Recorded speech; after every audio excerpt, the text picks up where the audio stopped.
Assalamualaikum warahmatullahi wabarakatuh. Saudara ulun tuan ban mandum bak saat yang berbahagianya.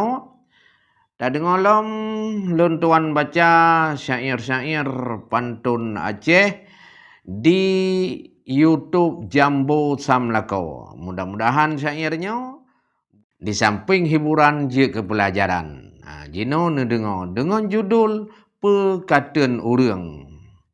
Bukan tak sayang bak medang cekok, rebah lam alok badai barosa.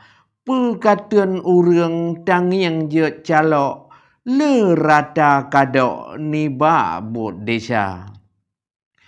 Oleh kota blang rijang gurugo, urang set alok ungkut gemita.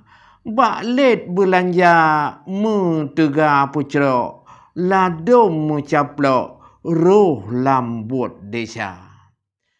Jantung bahaya tega piap ruko, oh wate uto batuk ji tega. Jino kanyata rata pelosok, nanyang merampok mita belanja. Jepat di dapur di musuh krek-krok, mie kureng dicak ungkut bak meja. Ladum pekatun bak jamun kadok, tempa jauh sogo butat berdesa. Di lun menasa ge asa catok, lebih patok piuh kerja. Harum ngon riba lanja gerudo, ban hukum catok laju kerja.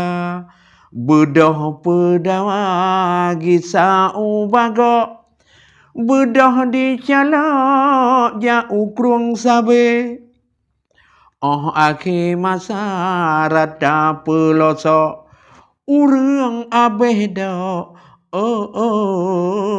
bak apa buat jahe. Su anak tiong di ciong bak tarak, musuh buat aduh merante. Resam ngan adat hantat le cocok, rata pelosok sang karap tale. Dalau bineh keruang urang semawa, dalau bineh ala urang kemawe. Kebudaya rohana soharo, ada agak tacok pelara sabe. Anak buah rengka katiwah patok, di kameng udok lungke mengkawe. Memang kanyata kon haba cagok, nanyang gelok-lok aleran jahe. Kaya tatebang parang kaceka, puntung tanek po baci hanale. Nyan ke pekatun jamun ka utok, hana nyang haro pinah buat jahe. Dalam kruang pangana buya utok, pendum dicak ubena bangke. Bak buat agama payah ta sogo, ladom di ulo sakit hati. Di puta suwe sare lepah dok, lutung ka riuh bineh gli. Menyobot jahe han le sopo, rada pelosok kamenan lahi.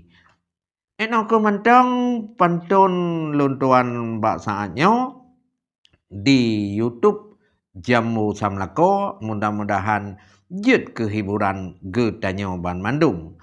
Jadi pantunnya si Gogo dah baca dengan irama pantun, mungkin si Gogo dah baca dengan irama syair-syair dan hikayat. Mudah-mudahan na manfaat singoh akan dasamong lam. Wabillahi taufiq wal hidayah. Assalamualaikum warahmatullahi wabarakatuh.